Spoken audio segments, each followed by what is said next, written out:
নমস্কার বন্ধুরা, IND news Bangla চ্যানেলে আপনাদের আবারও স্বাগত।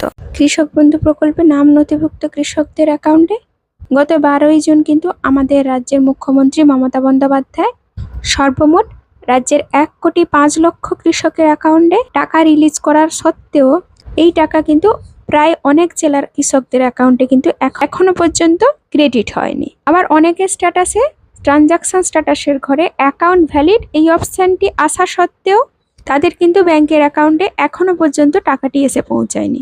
তাই বন্ধুরা, আপনাদের আজকের এই ভিডিওতে জানাবো যাদের অ্যাকাউন্ট ভ্যালিড অপশানটি দেখাচ্ছে, এমনকি এডিএ আপলোডেড এই অপশানটি দেখাচ্ছে, তাদের ব্যাংকের অ্যাকাউন্টে কবে টাকা দেওয়া হবে। তার সাথে সাথে যাদের কিন্তু ট্রানজাকশন স্ট্যাটাসের ঘরটি পুরোপুরি ফাঁকা হয়ে গিয়েছে, তারা কবে টাকা পেতে চলেছেন সেই সম্পর্কে কিন্তু বিস্তারিত তথ্য আজকের এই ছোট্ট ভিডিওতে আপনাদের জানাতে চলেছি। আশা করছি আজকের এই ভিডিওটি আপনাদের উপকারে নিশ্চয়ই আসবে। তাই বন্ধুরা, ভিডিওটি শুরু করার আগে আপনাদের বলবো, আপনারা যদি আমার চ্যানেলের প্রথমবার এসে থাকেন তাহলে বলবো চ্যানেলটিকে সাবস্ক্রাইব করে পাশে থাকা বেল নোটিফিকেশনটিকে অন করে রাখবেন, যাতে নিত্য নতুন তথ্য আপনার কাছে আগে পৌঁছায়। আর হ্যাঁ বন্ধুরা, যদি ভিডিওটি ভালো লাগে অবশ্যই কিন্তু একটি লাইক দিতে ভুলবেন না।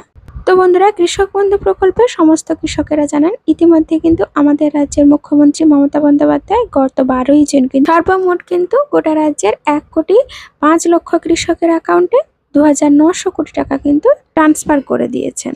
যেহেতু কিন্তু এই টাকাটি এনইএফটির মাধ্যমে ট্রান্সফার করা হয়, ডিবিটির লিঙ্কের মাধ্যমে ট্রান্সফার করা হয় না, তাই কিন্তু আপনাদের ব্যাংকের অ্যাকাউন্টে ধীরে ধীরে টাকাটি ক্রেডিট হচ্ছে। বন্ধুরা, তার সাথে সাথে জানাবো, আপনি কৃষক বন্ধু প্রকল্পের টাকাটি আগে পাবেন না পরে পাবেন সেটি কিন্তু আপনারা নিজেই দেখতে পাবেন। আপনারা যদি কৃষক বন্ধু প্রকল্পের ওয়েবসাইটে গিয়ে চেক করেন তাহলে কিন্তু আপনারা নিজে থেকেই বুঝতে পারবেন। তো বন্ধুরা, রীতিমতো কিন্তু আমি কৃষক বন্ধু প্রকল্পের ওয়েবসাইটের লিঙ্ক কিন্তু আমার ডেসক্রিপশনে দিয়ে রেখেছি, আপনারা চাইলে এখান থেকেও ক্লিক করে দেখতে পারেন। তার সাথে সাথে কৃষক বন্ধু প্রকল্পের স্ট্যাটাসটি চেক করার জন্য অবশ্যই আপনাকে কৃষক বন্ধু প্রকল্পের অফিসিয়াল ওয়েবসাইটে গিয়ে কৃষকবন্ধু.net এই অপশনটিতে ক্লিক করতে হবে। তারপরে কিন্তু আপনাকে একটু নিচের দিকে স্ক্রল ডাউন করলে নথিভুক্ত কৃষকের তথ্য বলে একটি অপশন দেখাবে। তারপরে এই আরেকটি নতুন পেজে নিয়ে যাবে। ওখানে ক্লিক করার পরে ওখানে গেলেই আপনাকে সিলেক্ট অপশানে আপনাকে বিভিন্ন রকমের আইডি দেখাবে। ওই আইডিতে ক্লিক করার পরে আইডির নম্বরের জায়গায় আপনাকে আইডি নম্বরটি বসিয়ে দিতে হবে। তারপরে কিন্তু আপনাকে আই এম নট এ রোবটের ঘরে চেকবক্সে ক্লিক করার পরে সার্চ অপশনে ক্লিক করলেই আপনার কিন্তু স্ট্যাটাসটি পুরোপুরিভাবে ওপেন হয়ে যাবে। স্ট্যাটাসটি ওপেন হয়ে গেলে আপনারা কিন্তু আপনার সমস্ত রকমের তথ্য এখানে চেক করতে পারবেন। তো আপনারা দেখবেন আপনাদের ডান দিকে একেবারে ট্রানজাকশন স্ট্যাটাসের ঘরটি রয়েছে। তো এইখানে যাদের কিন্তু অ্যাকাউন্ট ভ্যালিড অপশানটি রয়েছে তারা কিন্তু আগে টাকা পেতে চলেছে, আর যাদের কিন্তু এডিএ আপলোডেড বলে এই অপশানটি রয়েছে তাদের কিন্তু সরাসরি অ্যাকাউন্ট ভ্যালিড অপশানটি আসার পরেই কিন্তু ওনারা ব্যাংকের অ্যাকাউন্টে টাকাটি পাবেন। আর যাদের কিন্তু পুরোপুরি ট্রানজাকশন স্ট্যাটাসের ঘরটি ফাঁকা রয়েছে তাদের কিন্তু প্রথমে এডিএ আপলোডেড অপশানটি আসবে, তারপরে কিন্তু অ্যাকাউন্ট ভ্যালিড, তারপরে কিন্তু আপনার ব্যাংকের অ্যাকাউন্টে টাকাটি ক্রেডিট হবে। তবে সব ক্ষেত্রে কিন্তু আপনাদের স্ট্যাটাসের ঘরটি কিন্তু অ্যাপ্রুভ থাকা দরকার, কারণ স্ট্যাটাসের ঘরটি অ্যাপ্রুভ না থাকলে কিন্তু আপনাদের ব্যাংকের অ্যাকাউন্টে টাকাটি ক্রেডিট হবে না। লোকাল কৃষি দপ্তর অফিস থেকে যে খবরটি নিয়েছি সেটি হচ্ছে যে যাদের কিন্তু ট্রানজাকশন স্ট্যাটাসের ঘরে অ্যাকাউন্ট ভ্যালিড এই অপশানটি আছে তারা কিন্তু আগে টাকা পাবেন।